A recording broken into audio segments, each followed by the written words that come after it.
Share बाजारात गुंतवणूक करणाऱ्यांना अखेर आज थोडा दिलासा मिळालाय। गेले 8 दिवस भारतीय शेअर बाजारात घसरण सुरू आहे, पण आज दिवसभरात सेन्सेक्स 938 अंकांनी वधारला तर निफ्टी 257 अंकांनी वाढला। दुपारनंतर शेअर बाजारात तेजी आली आणि लाखो गुंतवणूकदारांना एक प्रकारे बूस्टर डोस मिळाला।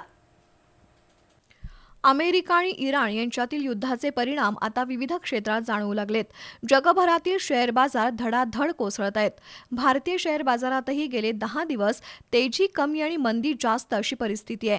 रोज कोसळणाऱ्या निर्देशांकांमुळे गुंतवणूकदार अस्वस्थ आहेत। अशा परिस्थितीत या आठवड्यातील आजच्या पहिल्याच दिवशी भारतीय शेअर बाजारानं चांगली कामगिरी केली। आज सकाळी सेन्सेक्स 74,415 अंकांवर उघडला। दिवसभर सेन्सेक्समध्ये चढ उतार सुरू होते, पण दुपारनंतर बाजारानं उसळी घेतली।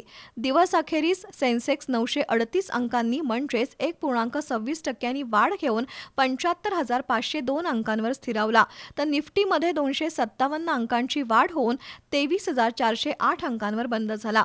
UltraTech cement, Eternal, Mahindra and Mahindra, Bajaj finance, HDFC bank, Trent हे शेअर्स आज वधारले, तर Sun Pharma, Titan, Power Grid, Bharti Airtel, TCS, Infosys, Bharat electronics या कंपन्यांचे शेअर्स घसरले। निफ्टीमध्ये ऑटोमोबाईल, फायनान्शियल सर्व्हिसेस आणि प्रायव्हेट बँका यांची कामगिरी चांगली राहिली। जगभरातील अनेक शेअर मार्केटमध्ये घसरण सुरू असताना सुमारे 10 दिवसांनंतर भारतीय शेअर बाजारातील आलेख उंचावला। ही बाब गुंतवणूकदारांसाठी ऊर्जादायी ठरली।